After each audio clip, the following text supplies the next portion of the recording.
Greetings, Internet people. RantingRamsay here. This is probably the last rant I'm going to do tonight before I go ahead and call it a night and go play some FIFA 11. Did you like that? Excuse me. Anyway, this request comes from me by a watcher by the YouTube name... This is why I'm calling it a night after this video. I'm getting stupider as the night goes on. A YouTube user by the name of Robotnik and Friends is what I was attempting to say before my brain went retarded on me for a second. And he basically asked me what my opinion is on why we let crazy people have guns. Now, this is actually going to be relatively quick, because this is an opinion that I've actually held in a rather concise manner for quite some time, so it's not going to take me a long time to rifle this one off, because this is something I've had an opinion on for a while. Like I said, because I'm being redundant, which is, like I said, one of the reasons why this is the last one tonight, because my brain is leaving me after a fucking 9-hour shift. I'm starting to feel fucking stupid. Okay, anyway, as I have mentioned in a relatively recent video, about 5 or 6 back at this point, I'm in favor of Second Amendment rights. I believe that the American people have the right to own firearms.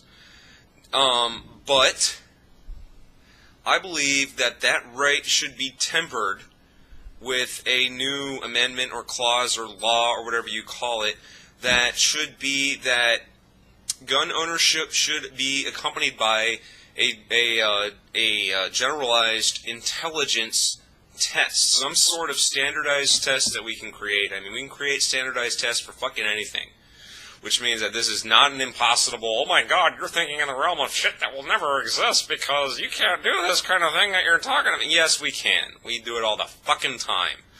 So take that shit, set it the fuck aside, and realize that exactly what I'm talking about is not only possible and feasible, but could be done if we chose. Okay? Alright. 2 seconds, wrap your mind around that. There you go. Okay. Now, what I'm saying is that we need to create a standardized test that your score on that test reflects the type, caliber, and power of firearms that you are able to own. So if you walk into this test and you ace it, which in my opinion, if this test is designed properly, unless you've been dealing with guns your entire life, you won't ace it. That to get the higher scores, there will be incredibly difficult questions on there. But if you ace it, you can own a freaking Barrett 50 cal. You could own an AR-15 because you have the knowledge and the ability of using these. But it needs to also be accompanied with a personality test that will be able to detect psychotic nature. Those exist. I've been to a psychiatrist. I've been to a psychologist. I took the same fucking test both times, and it totally identified my personality. Anyway, so, with a personality test and this advanced gun ownership knowledge test thing is what I honestly think we should imply. Because if you take these tests and you score mediocrely, sure, you can own a .22 rifle, maybe a shotgun for hunting, blah, blah, blah, whatever. Now, I understand any gun is lethal in the right hands. That anyone could probably pass one of these tests on a lowest level and get a weapon that could kill someone. But I think it would significantly reduce the amount of people who are living in states that have virtually no gun restrictions at all whatsoever. It would reduce their access to these weapons, and it would definitely make the weapons more difficult to obtain, which would deter some things. Now, of course, there's always going to be the black market, the underground. You know, the example we can use is marijuana. It's illegal. How easy is it to get it? Incredibly easy. Everybody knows at least one person that knows how to find you a bag of pot. That's reality. And if we were to restrict guns to that level, you could probably say the same thing about firearms, that everybody would wind up knowing at least one person that could get you a gun. There's no blanket universal solution. Obviously, I acknowledge that.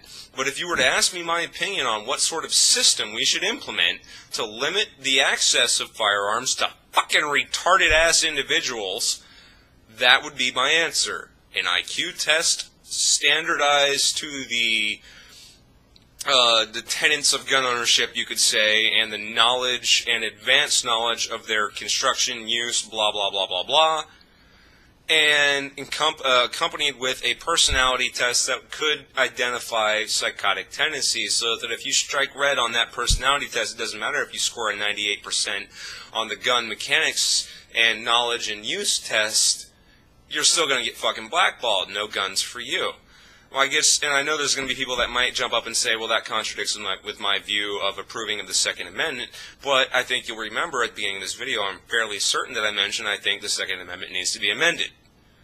That I believe that responsible citizens have the right for gun ownership, and and using guns to defend yourself in the home, you know, no big deal. But on the general average, I don't think that the average citizen needs an automatic assault rifle. I don't think that the general average people need an HK5 or an MP5, whatever the fuck you want to call it, standard fucking SWAT submachine gun, which you can access in certain states right now.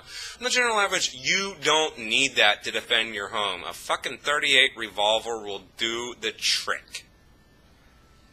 One shot from a .38 revolver in someone's chest is going to stop just about fucking anybody. I don't care how many video games you've played. I don't care how many movies you've watched. Reality says a .38 to the chest will stop you. Period. You don't really need much more than that. Hell, a .22 to the head is more lethal than a fucking .45 to the head, because a .22 has the energy to enter the skull, but does not have the energy to exit it, which means that it will bounce around in your head, shredding every last bit of gray matter that you have, where a .45 has enough muzzle velocity and impact velocity to pass right through your head, grazing and destroying only a small portion of brain matter, which means you can survive. So the actual caliber of a gun doesn't really fucking matter when it comes to its lethality. But that's kind of not the point. Anyway, why do we let crazy people have guns, Robotnik and friends? I don't fucking know. Maybe because crazy fucking people are running the goddamn country and most of America is too fucking lazy to get off their ass and do something about it. That's just my opinion. I'm Ranting Ramsay. That is all. Hey, did you get all that, man?